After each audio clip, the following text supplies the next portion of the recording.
Olá, meus amigos, eu sou o pastor Elias Soares, estou passando por aqui para a gravação de mais um vídeo para o canal PR Elias Soares Oficial. No vídeo de hoje, nós vamos tecer alguns comentários sobre a revista da Escola Dominical, da EBD.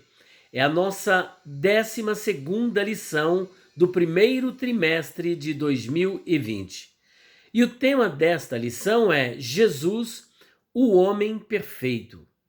E gostaria de salientar que esta lição ela vai abordar um dos temas centrais, um dos temas principais do cristianismo ortodoxo, que é a natureza teantrópica do Senhor Jesus, a natureza teantrópica de Cristo.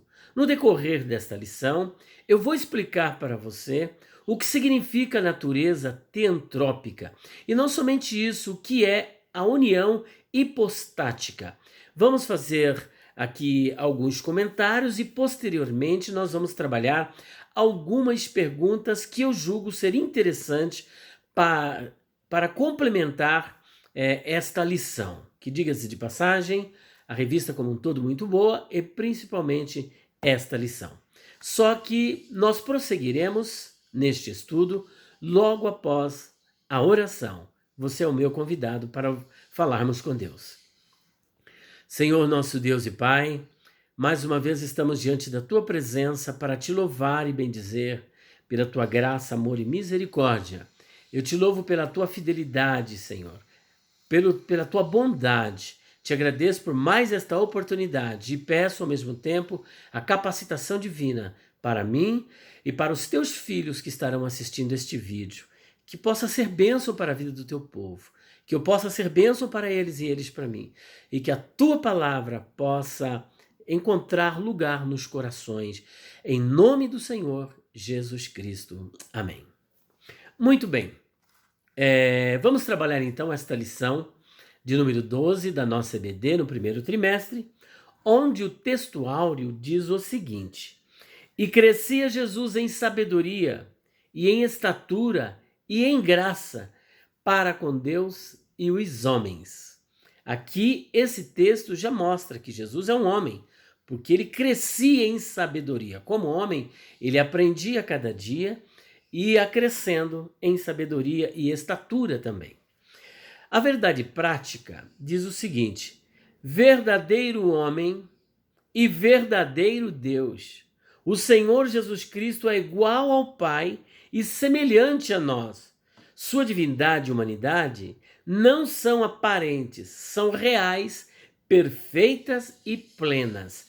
Neste texto, é o pastor Claudianor de Andrade, ele está apresentando aqui nesse texto, ou melhor, na verdade prática, ele já está apresentando a natureza teantrópica de Cristo, ou seja, as duas naturezas, a humana e a divina, mostrando que ele é verdadeiramente homem e verdadeiramente Deus.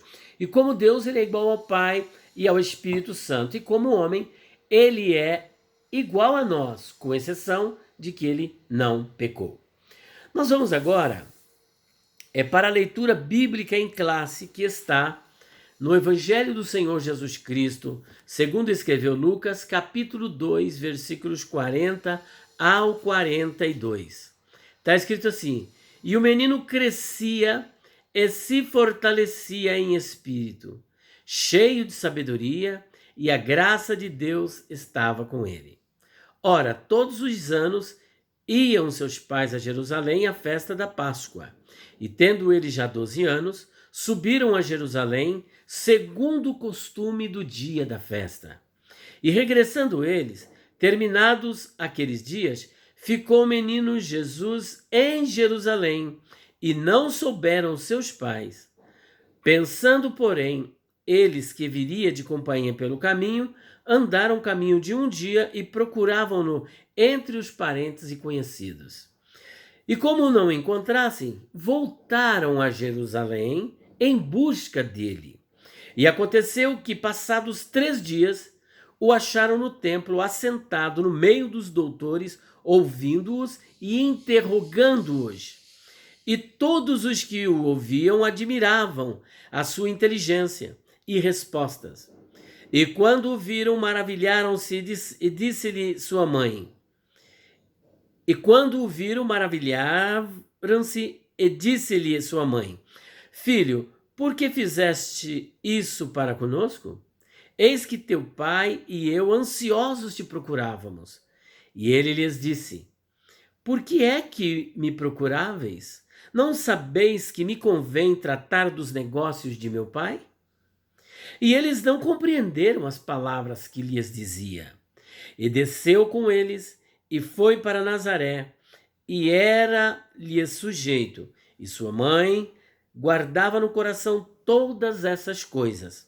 E crescia Jesus em sabedoria e em estatura e em graça para com Deus e os homens. Texto lindo, né? Mostra quão brilhante, quão maravilhoso é o nosso Salvador. Bom, o objetivo geral dessa lição é clarificar que o Senhor Jesus Cristo é igual ao Pai. Logo, estamos falando aqui da sua divindade. E semelhante a nós, ou seja, divino e humano. Voltamos à questão da natureza teantrópica de Cristo. Tem os objetivos específicos e aqui abaixo está assim, ó, expor a divindade de Jesus, ou seja, mostrar que ele não apenas era humano, mas também divino, e explicar a humanidade de Jesus e ainda assinalar a perfeição de Jesus. Bom, nós vimos na lição anterior que uma das principais atividades do anticristo, entre todas as atividades dele, uma das principais é atacar a humanidade do Senhor Jesus, ou seja, negar que Jesus veio em carne, negar o processo da encarnação e com isso negar uma verdade cristalina que está em João capítulo 1, versículo 14 e Filipenses capítulo 2, versículo 5 ao 8, que é o estado de humilhação do Redentor. Não obstante, nesta lição nós estaremos mostrando que Jesus, além de ser Deus, igual ao Pai, igual ao Espírito Santo, ele também é homem tal como nós. E ele passou pelo processo da encarnação, mas com uma diferença. É um homem, porém, em toda a sua vida, sem cometer pecado. Então ele não pecou. Então nós vamos ler aqui alguns textos que nós nos fundamentamos nesses textos para apresentar estas assertivas.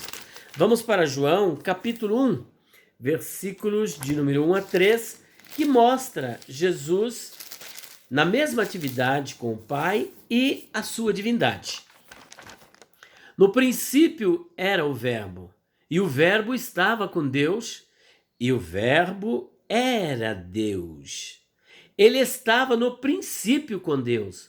Todas as coisas foram feitas por ele, e sem ele nada do que foi feito se fez. Portanto, ele é criador. Ele é Deus. Olha, no princípio ele era o Verbo, e o Verbo estava com Deus, mas o Verbo era Deus. Além de ser Deus, todas as coisas que foram criadas por ele. Logo, esse texto está dizendo que Jesus não pode ser uma criatura de Deus. Não pode ter sido e não é uma criatura de Deus, mas ele é Deus. Muito bem, ainda João 8:58, na discussão que Jesus teve aqui com os doutores, os fariseus e tudo mais, capítulo 8:58, está escrito assim, ó. Vamos ver. Eles disseram primeiro, no 57, disseram-lhe, pois, os judeus, ainda não tem 50 anos e viste Abraão? Disse-lhe Jesus, em verdade vos digo, que antes que Abraão existisse, eu sou, ego eimi. Em hebraico, Jesus está aqui, olha, reverberando aquilo que foi dito lá em Êxodo capítulo 3:14, quando Moisés fez a pergunta para Deus assim, olha, um pedido. Senhor, se os filhos de Israel me perguntarem qual é o seu nome, o que eu respondo para eles? O que eu digo para eles? E o Senhor, nosso Deus, disse, Erié, Asher, Erié. Ou seja, eu sou o que sou. Eu sou autoexistente, eu sou o que os filhos de Israel tiverem necessidade. Estou aqui resumindo para não trabalharmos a questão sobre os nomes de Deus. E aqui Jesus está reverberando essa verdade que foi apresentada em Shemot, ou seja, no livro do Êxodo, capítulo 3, versículo de número 13 e 14, mostrando de maneira clara que ele é Deus, que ele é Deus. Ainda, Colossenses 2:9 diz o seguinte: porque nele habita corporalmente toda a plenitude da divindade. E em Hebreus capítulo 1, versículo 6, a Bíblia diz que todos os anjos devem adorar a Jesus. Ora, se Jesus é um anjo, ou mais precisamente, como alguns entendem, o arcanjo Miguel, como é que os anjos devem adorá-lo? Inclusive, numa Bíblia traduzida por um dos segmentos religiosos, em princípio, em 1967 até anterior, estava escrito assim: olha, todos os anjos de Deus o adorem. Depois, para poder conformar a Bíblia à sua doutrina, eles mudaram, dizendo o seguinte: e todos os anjos de Deus lhe prestem reverência. É aquilo que uma vez o Dr. Paulo Romeiro, ele disse, não sei se é dele essa frase, mas ele disse algo que me marcou, foi impactante. Ele diz o seguinte: quando a minha doutrina não concorda com a Bíblia, eu tenho duas opções. Eu mudo a minha doutrina para ela concordar com a Bíblia, ou mudo a Bíblia para concordar com a minha doutrina. E foi justamente isso que esse pessoal fez. Mudaram a Bíblia para que ela pudesse concordar com a sua doutrina e, desta forma, negar a divindade do Senhor Jesus Cristo. E Apocalipse 22, 12 e 13 também mostra essa verdade cristalina.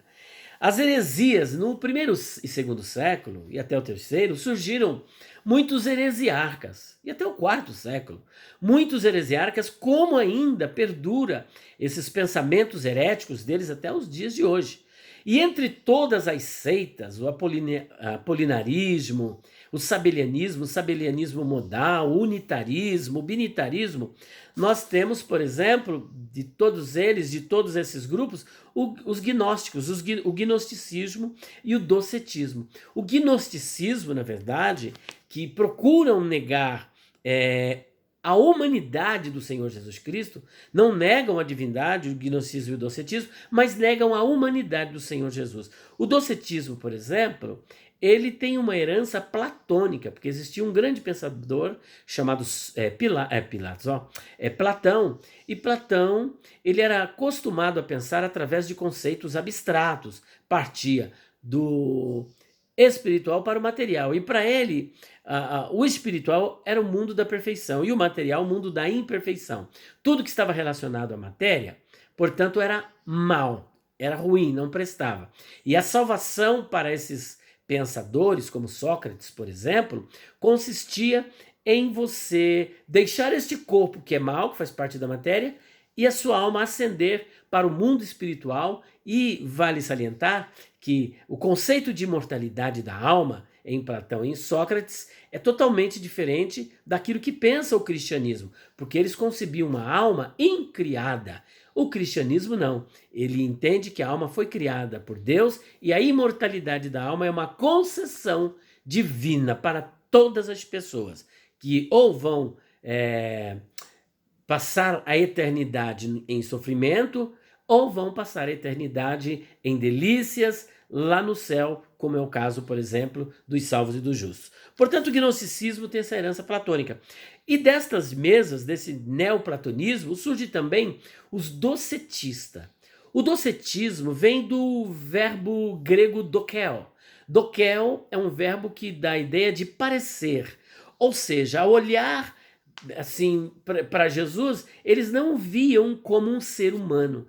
Eles negavam a humanidade de Jesus, negavam a encarnação e concebiam que aquele corpo era um corpo aparente, não era um corpo verdadeiro. Com isso, Jesus não sofreu, com isso, Jesus não morreu na cruz, porque não era um corpo de verdade.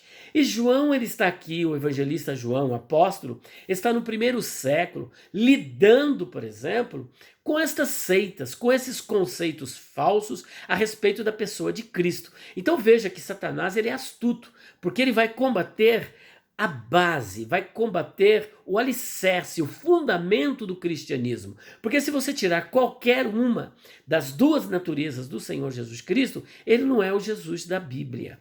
Então, você precisa crer no Jesus verdadeiro, o Jesus certo. E o Jesus verdadeiro bíblico, ele é plenamente Deus e ele é plenamente homem. E estas seitas, com as suas heresias, negavam a humanidade do Senhor Jesus, ao passo que outros negavam a divindade do Senhor Jesus Cristo. Bom, posto isso, nós vamos falar agora do estado de humilhação do Senhor Jesus. Porque ao falar da encarnação do Senhor Jesus, do seu sofrimento, da sua condição humana, essa parte está ligada, essas partes estão ligadas a um conceito teológico que é teológico e bíblico, né? Primeiramente bíblico, que é a encarnação do verbo, conforme João capítulo 1, versículo de número 14. Olha só o que o evangelista diz aqui, no versículo 14. E o verbo se fez carne e habitou entre nós, e vimos a sua glória, como a glória do unigênito do Pai, cheio de graça e de verdade. Portanto, Jesus, ele passou por esse processo da encarnação, e diga-se de passagem, foi o único que se encarnou. Então não tem anjo, não tem arcanjo, não tem serafim, nem o Espírito Santo se encarnou, mas apenas o Verbo de Deus, que é o Senhor Jesus Cristo, que também é plenamente Deus. Na epístola de Paulo, por exemplo, aos Colossenses, capítulo 2, do versículo 5 ao 8, ilustra e nos apresenta de forma clara, óbvia, ululante, incontestável, irrefragável, que Jesus, ele passou por esse processo da encarnação sem deixar de ser Deus. Capítulo 2, 5. De sorte que haja em vós o mesmo sentimento que houve também em Cristo Jesus, que sendo em forma de Deus, não teve por usurpação ser igual a Deus, mas aniquilou-se a si mesmo, tomando a forma de servo, fazendo-se semelhante aos homens, e achado na forma de homem, humilhou-se a si mesmo, sendo obediente até a morte, e morte de cruz. Esse processo na teologia é conhecido como a kenosis. A kenosis é o esvaziamento. Então, é a teoria kenótica. Então, houve aqui a kenosis, ou seja, o esvaziamento. O verbo de Deus, sendo Deus, ele passa por um processo de encarnação e se torna um homem igual a nós, semelhante a nós.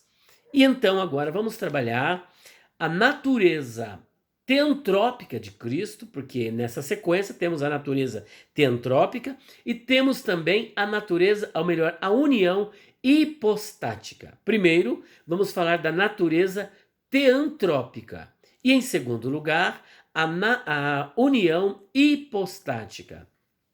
O que é que nós entendemos por natureza teantrópica de Cristo?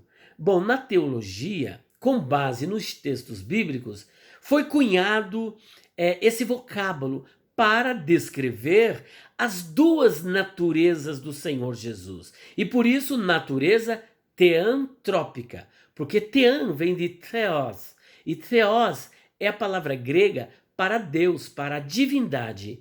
E essa terminologia, esse sufixo trópica, vem de anthropos, que anthropos em grego é homem. Homem, logo, o que nós estamos falando? A natureza teantrópica vai tratar das duas naturezas, a natureza humana e a natureza divina. É isso que significa natureza teantrópica.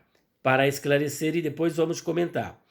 A união hipostática, o que significa? Enquanto a natureza teantrópica mostra que Jesus tinha não uma, mas duas naturezas, ou seja, uma humana e outra divina, a união hipostática vai tratar da relação destas duas naturezas.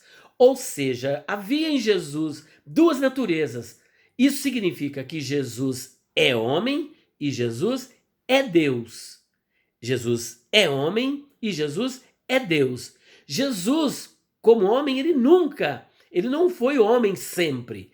Ele passou a ser homem. Passou como? Por aquilo que nós explicamos anteriormente. Passou por conta do processo da encarnação. Sendo Deus, se fez homem. Ele teve um corpo como todo ser humano. Então, ele passou por esse processo. Mas como Deus, ele existe eternamente. Sempre foi Deus e jamais deixará de ser Deus. Só que agora também jamais deixará de ser homem. Portanto, natureza teantrópica é isso. Natureza humana e natureza divina. A união hipostática vai trabalhar essa questão. Como é que essas duas naturezas se relacionam? Visto que Jesus é Deus e é homem. Teria então ele duas personalidades? Porque o homem é uma pessoa. Deus também é uma pessoa. Agora, as duas pessoas se fundem. São duas pessoas ou apenas uma pessoa? Na união hipostática, aprendemos que, apesar de haver duas naturezas, conforme diz a natureza teantrópica, na união hipostática nós veremos que Jesus era uma só pessoa. Uma pessoa, porém, com duas naturezas, natureza humana e natureza divina. Portanto, negar qualquer uma destas duas naturezas, qualquer uma dessas duas naturezas de Jesus, implica e consiste em heresia gritante contra tudo que já foi decidido nos grandes concílios e também contra tudo o que nos apresentam a Bíblia Sagrada, que Jesus é Deus e que Jesus é homem. Você lutar contra qualquer uma das duas naturezas e dizer que uma delas não existem, então é você diminuir a pessoa de Cristo. É você apresentar um Cristo, mas não o Cristo da Bíblia, um Cristo que não pode salvar. Então, um Cristo que não é o Salvador, melhor. Portanto, devemos apresentar aqui as duas naturezas. É claro que ele, como Deus, ele pode salvar e fazer o que ele quiser, mas ele passa por todo esse processo por várias razões que nós iremos ver. Mas seria uma heresia, melhor dizendo, dizer que Jesus ele não tinha uma destas duas naturezas. Eu creio que assim fica mais claro, né? Porque não podemos negar que Deus possa salvar, que a ele pertence a salvação. Portanto, foi concebido, Jesus, como é que ele foi concebido? Como ser humano, nós vamos falar então da sua natureza humana, né? A sua natureza humana. Os atributos da natureza humana. Como ser humano, Jesus tinha uma alma, né? Tinha uma alma imortal, uma psirê, no grego, uma nefesh, no hebraico. Ele tinha uma alma humana. Ele tinha também um corpo humano. Tanto é verdade que lá em Lucas 24:39, está escrito assim, ó, olhai e vede que um espírito não tem carne, tocai aqui e vede que um espírito não tem carne e nem ossos, como vocês podem ver que eu tenho. E além disso, lá em Mateus 1:18 até o 23, mostra que ele foi concebido no ventre de Maria. Logo, ele nasceu de Maria. O que nasceu ali? Um espírito? Não, nasceu um ser humano. Nasceu um ser humano. Ainda que Jesus é divino e Jesus é humano. Portanto, ele tinha uma alma, tanto é que lá no Getsemane ele diz, a minha alma está angustiada até a morte. E ele tinha um espírito, que lá em Lucas capítulo 23, versículo de número 46, ele diz ao Pai, Tetelestai, está consumado. Nas tuas mãos entrego o meu espírito. Portanto, ele tinha um corpo humano, uma alma e um espírito. Então, ele era um ser humano, como qualquer um de nós. Ele comia, ele bebia, ele dormia, ele se cansava, ele sentia dor, alegria, tristeza, etc. Tudo que um homem sente, Jesus também sentia. Portanto, Jesus é um ser humano. Os atributos da natureza divina. Bom, nós já antecipadamente já vimos algum desses atributos, que ele é criador, Mas só que temos outros atributos também ligados à natureza divina do Senhor Jesus. Por exemplo, Jesus é eterno, e não somente eterno, como diz Isaías capítulo 9, versículo 6, ele é o Pai da eternidade. Não apenas eterno, como também é o Pai da eternidade. Ele é onisciente. O que significa isso? E vale falar que eterno aqui significa que ele não está limitado ao tempo, ele é atemporal. Ele existe antes do tempo. Existe antes do tempo. É o que ele disse para os judeus. Antes que Abraão existisse, eu sou. Portanto, ele é eterno. Onisciente significa que ele tem um conhecimento completo de tudo. Ele sabe tudo, tanto as coisas do passado, do presente e do porvir. E dentro desse conhecimento nós temos o chamado conhecimento médio de Deus ou de Cristo. O conhecimento médio. Ele sabe até aquilo que uma pessoa, vamos supor, que morreu, se ela continuasse viva, o que decisões ela tomaria caso estivesse viva. Ele ainda é presciente, ele conhece tudo antecipadamente.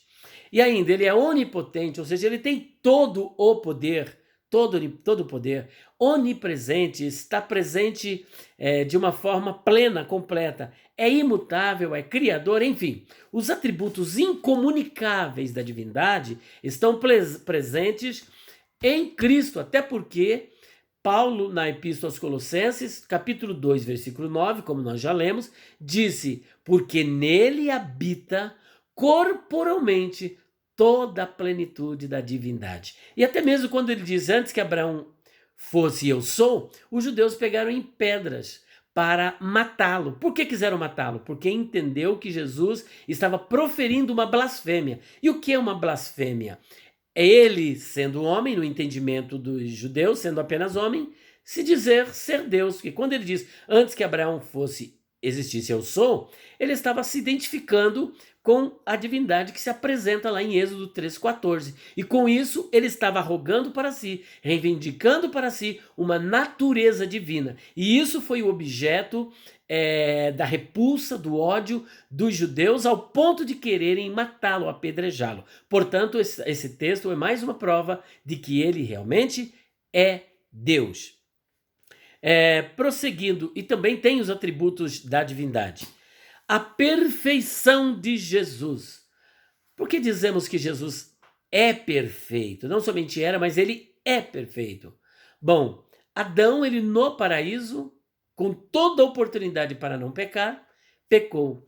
E Jesus no deserto, 40 dias sem comer, teve fome, tinha tudo para pecar, mas não cedeu à tentação e não pecou. E é por isso que eu penso que lá na Epístola aos Hebreus, capítulo 4, versículos do número 14 e 15, está escrito assim, ó. Visto que temos um sumo sacerdote, Jesus, Filho de Deus, que penetrou os céus, retenhamos firmemente a nossa confissão. Porque não temos um sumo sacerdote que não possa compadecer-se das nossas fraquezas, porém um que, como nós, em tudo foi tentado, mas sem pecado. E ainda, Hebreus capítulo 7, versículo 26, temos aqui uma pérola, onde o Espírito Santo revela aqui para o autor o seguinte, porque nos convinha tal sumo sacerdote, santo, inocente, imaculado, separado dos pecadores e feito mais sublime do que os céus. Olha que texto lindo! E mais sublime do que os céus. E ainda em João 8, 46, Jesus é categórico, taxativo. Ele lança um desafio para os judeus. Quem dentre vós me convence de pecado? E João capítulo 1, versículo 29, está escrito, João Batista falando acerca de Jesus. Eis o Cordeiro de Deus que tira o pecado do mundo. Ora, se ele fosse pecador, ele não tinha como tirar o pecado, porque ele primeiro precisava tirar os seus próprios pecados para depois pensar em tirar o pecado dos outros. Então isso é uma prova clara de que ele não tinha pecado. Ele era o Cordeiro Imaculado, o Tamim. Tamim é uma expressão hebraica que indica perfeito, sem mácula, sem mancha. Era o critério para poder oferecer um animal no altar do holocausto. Precisava ser tamim, perfeito, não podia ter nenhum defeito, nenhuma mancha, nenhuma marca, pleno, perfeito. Esse é Jesus, o Cordeiro de Deus que tira o pecado do mundo. Portanto, temos aqui então Jesus, né, com toda a sua perfeição. Jesus é conhecido em 1 Coríntios, capítulo 15, como o último Adão. Veja só, ele é o último Adão. Capítulo 15, deixa eu ver aqui, versículo de número 45. Assim está também escrito: o primeiro homem, Adão, foi feito em alma vivente. O último Adão, em espírito vivificante. Portanto, Cristo é o último Adão, perfeito, mais sublime do que os céus, separado dos pecadores. Não se achou. Olha a primeira carta de Pedro, para nós finalizarmos. Em 1 de Pedro, capítulo 2, versículos 21 ao 22, está escrito assim: porque para isto vos. Deixa eu ver, não, capítulo 1. Capítulo 1. Deixa eu ver aqui. 1 de Pedro, ele vai dizer que Jesus, porque para isso sois chamados, pois também Cristo padeceu por nós, deixando-nos o exemplo, para que sigais as suas pisaduras, o qual não cometeu pecado, nem na sua boca se achou engano. Não pecou e nem na sua boca se achou mentira, se achou engano. Portanto, Jesus é perfeito, plenamente homem, plenamente Deus. É um ser humano como nós, porém sem pecado, perfeito porque é tamim, não tinha mácula, não tinha nada, perfeitamente Deus e perfeitamente homem. Nós temos aqui, que o meu vídeo não dá, e eu não tenho aqui como editar os vídeos, mas nós temos perguntas que eu vou fazer mais um vídeo. Eu gostaria que você me acompanhasse na segunda parte deste vídeo, onde nós estaremos trabalhando algumas questões. Por exemplo, por que Jesus se encarnou? Por que tinha essa necessidade de se encarnar? Como Deus já não era necessário, ele podia salvar quem ele quisesse. Por que ele se encarnou? Segundo, porque ele foi concebido de modo sobrenatural. Ora, se ele era perfeito, Jesus era perfeito, como é que explica o fato dele ter nascido de uma pecadora? Porque Maria era descendente de Adão e pecadora. Se ele nasceu de uma pecadora, como é que ele podia ser perfeito? Outra pergunta que nós vamos responder. Jesus é Deus ou uma criatura de Deus? Se ele é Deus, por que não sabia várias coisas a seu respeito? Não sabia quando ia voltar e muitas outras coisas, né? Ao se fazer homens, ele deixou de ser Deus? Ele abriu mão dos seus atributos? Quem morreu na cruz? Jesus Deus ou Jesus homem?